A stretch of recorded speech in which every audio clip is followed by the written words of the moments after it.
आज हम लोग पढ़ेंगे समष्टि अर्थशास्त्र की वर्तमान पुस्तक का संदर्भ। तो देखिए, हम जानते हैं कि अध्ययन के अंतर्गत इस विषय का एक विशेष ऐतिहासिक संदर्भ है। हम इस पुस्तक में पूंजीवादी देश की अर्थव्यवस्था के कार्य का परीक्षण करेंगे। पूंजीवादी देश में उत्पादन क्रियाकलाप मुख्य रूप से पूंजीवादी उद्यमों के द्वारा किए जाते हैं। देखिए, पूंजीवादी देश में जो उत्पादन के क्रियाकलाप जो होते हैं मुख्य रूप से पूंजीवादी उद्यमों के द्वारा किए जाते हैं। किसी विशिष्ट पूंजीवादी उद्यम में एक या अनेक उद्यमी होते हैं। उद्यमी ऐसे लोग हैं जो बड़े निर्णयों के नियंत्रण का कार्य करते हैं तथा फर्म या उद्यम के साथ जुड़े बड़े जोखिम का वहन करते हैं। वे उद्यम को चलाने के लिए स्वयं पूंजी की पूर्ति करते हैं या वे पूंजी उधार लेते हैं। उत्पादन के संचालन के लिए उन्हें प्राकृतिक संसाधनों का भी आवश्यकता पड़ती है। देखिए, उत्पादन के संचालन के लिए उद्यमों को प्राकृतिक संसाधनों की भी आवश्यकता पड़ती है। इनमें कुछ संसाधनों का उपयोग उत्पादन की प्रक्रिया में होता है, जैसे कच्चे माल के तौर पर, तथा कुछ तो अस्थायी पूंजी के रूप में रहता है, जैसे कि भूखंड। उत्पादन के संचालन के लिए उन्हें मानव श्रम के महत्वपूर्ण अंश की आवश्यकता होती है, जिसे हम श्रम के रूप में सूचित करेंगे। इन तीन प्रकार के उत्पादन के कारकों जैसे पूंजी, भूमि, श्रम की सहायता से निर्गत का उत्पादन करने के बाद उद्यमी उत्पादन को बाजार में बेचते हैं।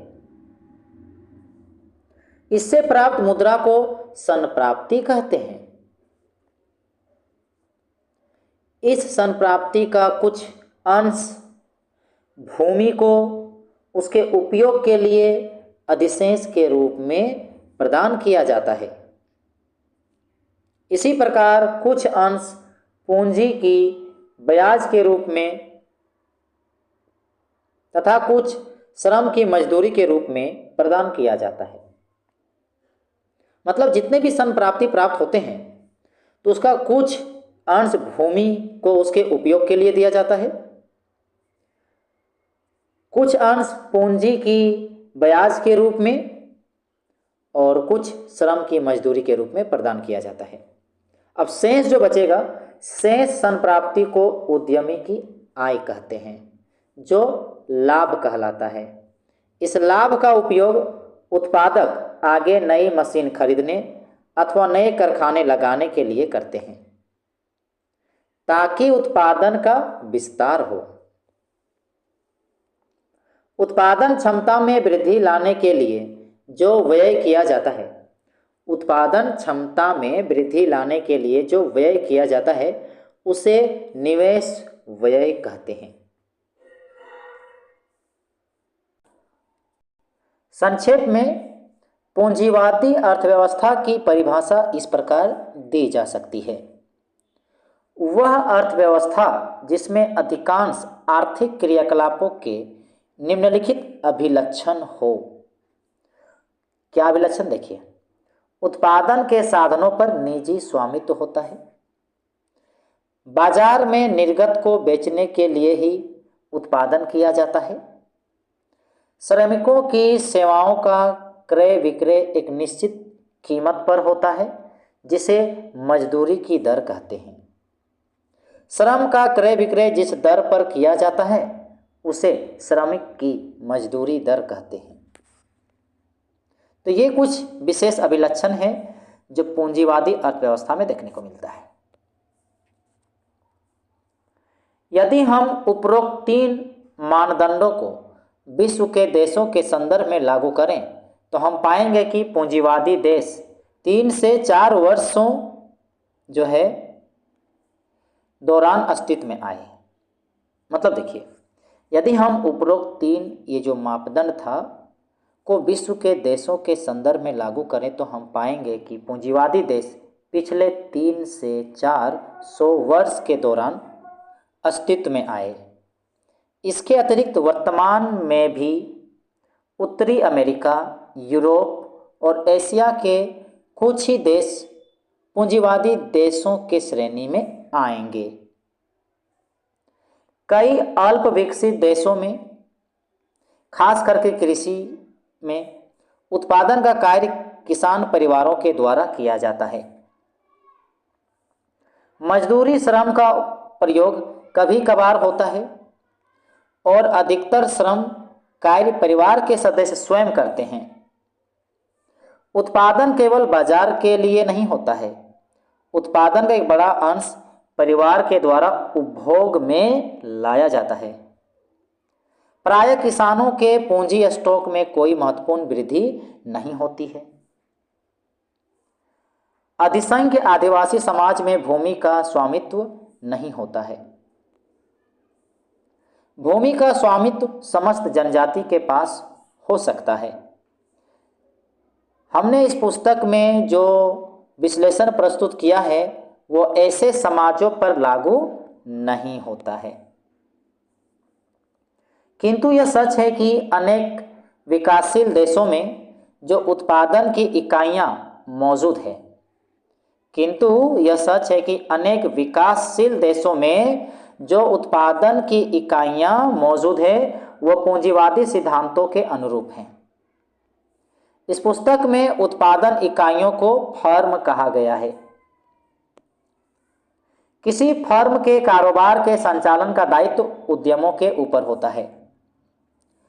उद्यमी ही बाजार में श्रमिकों को किराए पर लाकर अपने उत्पादन प्रक्रम में नियोजित करता है। इसी प्रकार वह भूमि व पूंजी का भी नियोजन करता है। इन आगतों के नियोजन के उपरांत, इन आगतों को लेने के बाद उद्यमी उत्पादन प्रक्रिया का संचालन करता है। उनका उद्देश्य वस्तुओं तथा सेवाओं का उत्पादन कर, जिसे निर्गत कहा जाता है, सेवाओं का उत्पादन या वस्तुओं का उत्पादन जिसे निर्गत कहा जाता है, बाजार में उनको बेचना और उससे लाभ प्राप्त करना होता है। इस प्रक्रिया में उसे जोखिम एवं अनिश्चितता का सामना करना पड़ता है। उदाहरण के लिए, वह जिन वस्तुओं का उत्पादन करता है वह ऊंची कीमत पर नहीं बिक पाती है, तो ये जोखिम उसी को ही उठाना पड़ता है। इससे उद्यमी के लाभ में कमी है, इससे उद्यमी के लाभ में कमी होती है। ध्यान देने की बात है कि पूंजीवादी देशों में उत्पादन के कारक अपनी आय का सृजन उत्पादन की प्रक्रिया एवं उससे प्राप्त निर्गत को बाजार में बेचकर करते हैं। विकसित एवं विकासशील दोनों प्रकार के देशों में निजी पूंजीवादी क्षेत्र के अलावा राज्य में उसके अनुरूप एक संस्था होती है। मतलब विकसित एवं विकासशील दोनों प्रकार के देशों में निजी पूंजीवादी क्षेत्र के अलावा राज्य में उसके अनुरूप एक संस्था होती है। राज्य की भूमिका कानून बनाने, उसे लागू करने और न्याय दिलाने में होती है। कई ऐसे उदाहरण हैं जहां राज्य उत्पादन का कार्य भी करता है। कर लगाने और सार्वजनिक आधारभूत संरचनाओं के निर्माण पर व्यय करने के अतिरिक्त राज्य के द्वारा स्कूल, कॉलेज भी चलाए जाते हैं तथा स्वास्थ्य सेवा भी प्रदान की जाती है। जब हम किसी देश की अर्थव्यवस्था का वर्णन करें तो राज्य के इन आर्थिक प्रकारों का उल्लेख करना आवश्यक है। राज्य को सूचित करने के लिए सुविधा की दृष्टि से हम आगे सरकार शब्द का प्रयोग करेंगे। किसी अर्थव्यवस्था में फर्म और सरकार के अतिरिक्त दूसरा बड़ा क्षेत्र होता है उसे पारिवारिक क्षेत्र कहते हैं। यहाँ परिवार से हमारा तात्पर्य एकल व्यक्तिगत उपभोक्ता जो अपने उपभोग से संबंधित निर्णय अथवा कई व्यक्तियों के समूह जिसके उपभोग संबंधित निर्णय संयुक्त रूप से लिए जाते हैं से है। मतलब यहाँ पर बताना यही चाह रहा है कि परिवार से यहाँ पर तात्पर्य एकल व्यक्तिगत उपभोक्ता हो सकता है जो अपने उपभोग से संबंधित निर्णय लेता है, कई व्यक्तियों के समूह जिसके उपभोग संबंधित निर्णय संयुक्त रूप से लिए जाते हैं से ले सकते हैं। परिवार भी बचत करते हैं और कर अदा करते हैं। उन्हें इन क्रियाकलापों के लिए पैसे मिलते हैं। देखिए, परिवार भी बचत करते हैं और कर अदा करते हैं। उन्हें इन क्रियाकलापों के लिए पैसे मिलते हैं, यहाँ प्रश्न है। हम जानते हैं कि परिवार में कई लोग होते हैं। ये लोग फर्मों में श्रमिकों के रूप में काम करते हैं और मजदूरी प्राप्त करते हैं। वे सरकारी विभागों में काम करते हैं और वेतन प्राप्त करते हैं, अथवा वे फर्मों के स्वामी भी हो सकते हैं जो लाभ कमाते हैं। फर्मों के उत्पादों की जिस बाजार में बिक्री होती है वह सचमुच परिवार की मांग के बिना कार्य कर ही नहीं सकता है। फर्मों के उत्पादों की जिस बाजार में बिक्री होती है वह सचमुच परिवार की मांग के बिना कार्य कर ही नहीं सकता है। इसके अलावा वे भूमि को पट्टे पर देकर अथवा पूंजी को उधार देकर भी ब्याज कमा सकते हैं।